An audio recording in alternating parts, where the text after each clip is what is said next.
Good morning. Acharya Shunya, a teacher of Advaita Vedānta, originally out of Arogyam, Uttar Pradesh, told me that there is a saying similar to the English good morning in her native language that means it is always a good day to awaken to your supreme truth. Some of you may also have a similar greeting in your native tongue. This is a beautiful expression of Indian culture. As the sun awakens, so do we. So even if it is afternoon or evening there, I wish you a good morning. My name is Kathryn Julyan, and I'm a philosophy instructor and student of Advaita Vedānta. I am a Ph.D. candidate at the California Institute of Integral Studies. My area of specialization is Asian philosophies and cultures. I hold a master's in Western Analytic Philosophy from Tufts University. It is a fusion of these traditions that inform my scholarship. I had the great honor to study with Puja Swami Dayananda Saraswati Ji in Anakati, Coimbatore for a month during the summers of 2008 and 2010. This is also where I met Swamini Atmapragnananda. In recent years, I often listen to Puja Swamiji's series titled Only God, delivered in Rishikesh in April of 2013. Puja Swamiji delivers a wonderful talk about how there is no happy place. We might say there is a green apple, a large flower, or a tall man, but we cannot say there is any intrinsically happy place. Puja Swamiji tells one of his comedic stories about Waikiki, Hawaii to make his point. You go to Waikiki, you become happy. You leave Waikiki, you become unhappy. Waikiki can be a great source of sadness. A man went on his honeymoon to Waikiki, and his wife found another man there. Even if he thinks of Waikiki, he becomes sad. He becomes so sad even when he thinks of any kind of sand or beach. He becomes unhappy, and even sandpaper. Every time I hear Puja Swamiji tell this story, I cannot help but laugh. Puja Swamiji, a rishi, brings us to tears laughing, and then pours knowledge of our supreme truth into our being. I offer my deepest gratitude to this sampradaya and also Swamini Atmapragnananda for continuing the efforts to hold this conference. I am deeply honored to participate and give a talk today. Om. I will begin by reading my abstract for my dissertation titled Brahmavādinis, Women and the Teaching Tradition of Advaita Vedānta. Although there is significant scholarship on female Hindu Bhakta saints of the 20th and 21st century, there is no equivalent exploration of female teachers or gurus in traditional or textual Advaita Vedānta. This allows for a dominant narrative placing males unequivocally as the only students and teachers of the Vedas. Yet, if the present is any indication of the past, we might more seriously consider the possibility of female rishis as contributing to the evolving teaching tradition of Advaita Vedānta. In this vein, my dissertation aims to document several contemporary female teachers of Advaita Vedānta to reveal their transformative role in the formal lineages of this prominent tradition. By curating a narrative of esteemed and influential female teachers and their evolved pedagogies, I hope to offset the dominant position in academic scholarship that men are the only students and teachers of the Vedas. By connecting these women's teachings with those of the popularly documented ancient female rishis, I also hope to invite a much richer dialogue about the possible contribution of females both past and present. This dissertation is of value to students of Indian philosophy, philosophy of religion, women in religion, and especially students of Advaita Vedānta, not only for inspiration, but also to further clarify the vision of Shankara's Advaita Vedānta as lived and taught through contemporary teachers of our time. Today I will share some insights from my research into the broader study of women and Vedic religions, including the female Rishikas of the Vedas. I am especially intrigued by Maitreyi and Gargi, who are known for participating in the dialogues in the Upanishads that are now part of the evolving tradition of Advaita Vedānta. I have discovered a connection between their pedagogy in the ancient texts and the emerging pedagogies of contemporary female teachers in both Puja Swamiji's Sampradaya and Acharya Shunya's Sampradaya out of Arogyam, Uttar Pradesh, India. Through my initial inquiry into women and Vedic religions, I discovered that many prominent Indian female sages popular in the West of the past couple centuries were self-initiated and often lived outside the matrix of politicized colonial structures and the subsequent patriarchal systems. This includes the famous poet Andal, 7th century CE, the only female Alvar among the 12 Hindu poet saints of South India. Mata Anandamayi, born April 30th, 1896, and passed August 27th, 1982. Mira Alfasa, the mother of Pondicherry.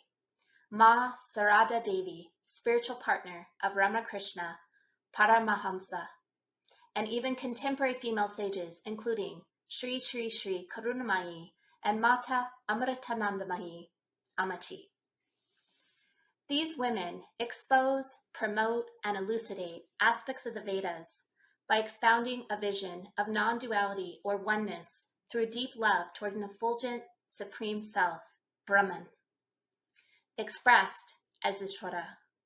Yet all of these women, through their unique, inspiring stories, are recognized and spiritually advanced to such high degrees that they could live somewhat outside the current patriarchal systems without disrupting it. The fact that there is such little, at least Anglophone English-speaking scholarship on female study of the Vedas overall, and significantly more on female Bhakta, Indic saints, indicates it was perhaps more accepted for females to go outside Orthodox Vedic traditions to become spiritual seekers and teachers. In this sense, the discussion on females and the more textual traditions of the Vedas in particular has been a much quieter conversation, often vibrating under the surface of the louder dominant narrative of women in Vedic-based religions, more often influenced by patriarchal structures in India's socio-political culture. This quieter narrative has unraveled over the years through the lives of women living within families, communities, and sampradayas powered by female-affirming prose in the ancient Vedic texts. Several women interviewed for this dissertation are bearers of this quieter legacy, where Orthodox male gurus took a progressive but also time-immemorial position on females and the Vedas, standing firmly that women and men can equally inquire into those most profound questions: who am I? What is the nature of reality? What is fascinating is how these progressive, yet arguably more genuine Orthodox male gurus balance their overall position on women and Vedic study and current sociocultural conventions with great finesse. This is revealed in how Indian-based females in the past century, who were eager to join Gurukulams in India with highly evolved teachers and pedagogies, were sometimes first precluded from being accepted. The male acharyas delicately balanced respecting the culture driven by traditional norms, that of the ancient Vedic vision of gender equality. Navigating these waters with care is yet another way Indic Vedic life is crudely committed to honoring the different layers of truth and existence, including self, family, community, nation, and cosmos. Females in the Vedas. In recognizing the unique role emerging female teachers of Advaita Vedānta play in their sampradayas, it is indeed enriching to learn about the narratives given on the early female rishis and the overall feminine tone instantiated in the ancient sacred texts. The most prominent Indic position regarding the roles of women in the ancient Vedas are 1. Females are an embodiment of the goddess who emerges as speech, Vak, in the Rig Veda, and empowers the sacred Om. Thus, the Vedas are ultimately an expression of and creation of feminine power, Shakti. 2. Female rishikas existed alongside male rishis and transmitting the teachings in the Vedas, and thus spiritual education was available to men and women equally in ancient Vedic times. What this means is that the politicized narrative in Indian socio-political culture, driven by subsequent Smriti literatures, is greatly undermined by what is revealed in primary sacred text, the Rig Veda, and accompanying ancient Vedic culture and tradition. The latter, at its core, expresses profound equality.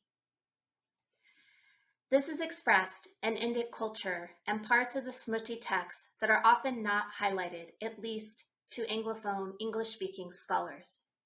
These verses include, "Where the female relations live in grief, the family soon wholly perishes, but that family where they are not unhappy ever prospers. Women must be honored and adorned by their fathers, brothers, husbands, and brothers-in-laws who desire their own welfare." Of the four Vedas, the oldest and most referenced is the Rig Veda as the prime entry point for inquiring into women and Vedic literature. As stated by Swamini Atmapragnananda and Rishikas of the Vedas, there are 27 female locators within the Rig Veda itself. Of these, a select few appear in the final chapter in the Upanishads, participating in the teaching of the nature of reality through dialogue and prose, Vedanta. However, there is a deep lack of academic literature to their mention, especially in English-speaking scholarship. Only in the last decade do we have viable resources to draw upon in crafting a more cogent narrative on this potentially rich and provocative topic. One such book is titled Indian Philosophy and Gender, where Veena R. Howard explains there is an interplay of linguistic creativity with many rich layers of meaning given to the presence of female rishis in the Vedas to reveal their influence. She says, "Undoubtedly, there is an aesthetic dimension to the interplay of gender with philosophical ideas in a living language. But we must not overlook how language produces meaning." Specifically, she alerts readers to consider 3 ways Vak, as represented in the Vedas, produces meaning even today. She states, 1. Personifying Vak as a female deity suggests the author's unique awareness toward the feminine gender from the very inception of the philosophical thought and religious ritual articulated in the Rig Veda. 2. Conceiving Vak as goddess connected to sacred formulas, rhetoric, and speech can also be alternatively construed as a way to honor the divine feminine principle and create a space for female voices despite domination of male voices in Indian philosophical and narrative texts. These first 2 ways female rishis produce meaning in the Vedic tradition are quite profound in themselves. The feminine principle is activated and honored from the earliest recorded text of Vedic Hinduism. Speech itself is instantiated as Vak, the divine goddess herself. As such, the Vedas are dependent on her to sustain themselves. If prayers and rituals sustain the community, nation, and cosmos, and Vak is the very substance of these prayers and rituals, there is no end to how primary the divine feminine is. every word in perfect metric measure is an honoring of her immense power. This, of course, includes the creation of the Vedas themselves. This feminine overlay, I would say, creates space for all of the divine feminine expressions in centuries to come. Females in the Vedas are also sometimes portrayed as teachers of the highest order, known to speak clearly and logically about topics ranging from gender justice to ultimate reality. In this regard, Venus says, 3. Finally, concerning the debates on women's role or their agency, female voices resound loud and logical in the narrative texts. Female protagonists unveil the ontological truths and prevailing oppressive patriarchal structures. For example, Draupadi's conversations with Krishna and Amba's dialogue with the ascetics in the Mahabharata shed light on the male oppression of women, and the dialogues of female interlocutors Gargi, Maitrayi, and sage Yagnavalkya in the Brihadaranayaka Upanishad reveal truths about the reality of Atman and Brahman. In each instance, these women are praised for their wisdom, clarity, and diction. In the Mahabharata's dialogue between King Yanaka and a female ascetic, Sulabha, the genderlessness of the self is emphasized, opening a new understanding for the essentialized categories of male and female. It is quite amazing to learn the full range of female teachings present in the Vedic sacred texts, including the Mahabharata. In a chapter titled The Female Guru, of text The Guru in South Asia, author Patelis also discusses the female voices later known as female sages in the Vedas. Specifically, she highlights the way Gargi introduced a unique female pedagogy that later becomes visible even in the evolving Advaita Vedānta tradition. Included among the Brahmins who are competing in a contest on speaking truth on Brahman, Gargi is the ultimate judge of the contest itself. In Rishikas of the Rig Veda, Swamini Atmapragnananda says regarding Gargi, Gargi Vaknavi was the daughter of Rishi Vaknu and was a Brahmavādinis. She had composed several hymns that questioned the origin of all existence. When King Yanaka of Videha organized a Brahmayagna, a philosophic congress centered on the fire sacrament, Gargi was one of the eminent participants. She challenged sage Yagnavalkya with a volley of perturbing questions on Atma that confounded Yagnavalkya, who had until then silenced many an eminent scholar. Her question, the layer that is above sky and below earth, which is described as being situated between earth and the sky, and which is indicated as the symbol of the past, present, and future, where is that situated? Confounded even the great Vedic men of letters. She challenged Yagnavalkya twice in debates in King Yanaka's court, as documented in the 6th and 8th Brahmana of the 3rd chapter of the Brihadaranayaka Upanishad. Patelis tells us, in one of the oldest Upanishads, there is a portrait of a female teacher, Gargi Vaknavi, among the male Brahmin sages. One of the 2 oldest Upanishads, the Brihadaranayaka Upanishad, the other is the Chandogya Upanishad, provides a brief portrait of a female teacher, guru. Gargi Vachignavi among the male Brahmin sages. She states, it is very important that she is represented in the revealed, Shruti, that which is heard, literature, that has been recognized for millennia as canonical in Hinduism. She is a learned woman who ultimately serves as judge for a competition among the male sages in a formal philosophical debate staged by a king who offered prize money to the sage who could demonstrate the greatest knowledge of Brahman, the subtle, unified essence of the universe as distinct from the priestly caste identity. Patelis continues by presenting an argument made in an article by Ellison Finley Banks stating, Gargi's regressive questioning offers a new model of guru instruction.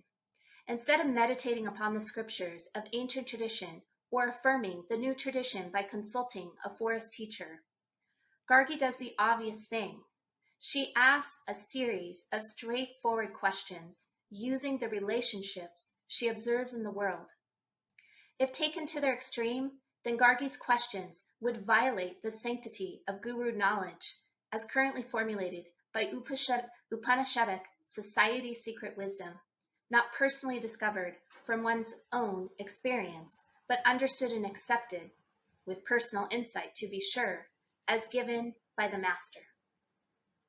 Finley intriguingly asks, what better way to introduce slightly offbeat elements than through the character of a woman? Gargi contributes a novel approach in the domain of the public discussion of philosophy by emphasizing the role of personal experience in the context of learning, as opposed to rote repetition of received tradition, which characterizes the approaches of other questioners. Although her methodology challenged the understanding of guru in her time, in fact, her understanding came to dominate subsequent representations of the guru path, which came to be viewed and is understood today, received teaching and personal experience. Gargi's precise method of asking direct questions that relate to our personal experience mirrors how some contemporary female teachers of Advaita Vedānta became leaders in their respective sampradayas. A dear teacher of mine, Carol Whitfield, affectionately known as Radhaji, and a disciple of Pujya Swamiji, was known to ask many, many deep questions. The story goes that Pujya Swamiji would often ask her to wait until the end of satsang, so he could more fully accommodate her efforts to gain better understanding. It is an attribute of this tradition that bold inquiry, asking incessant questions to remove doubts on the equation, self is consciousness, Atman is Brahman, is needed to breed the clarity necessary to lead one to liberation. This trait of female seekers enlivens not only their own path toward awakening, but also those around them. What is extraordinary is even female-authored 12th century mystic poetry of India models this confident and relational way of speaking as presented in the Vedas. Arundhati, a modern-day scholar of these renowned poets, reveals how the prose of these ancient women are direct, clear, intimate, and approach the divine unabashedly. We see here the beginnings of the great influence of the feminine presence in the ancient Vedas. However, over the years, many have inquired whether these rishikas actually represent real historical figures. We will explore this topic in part 2. Om.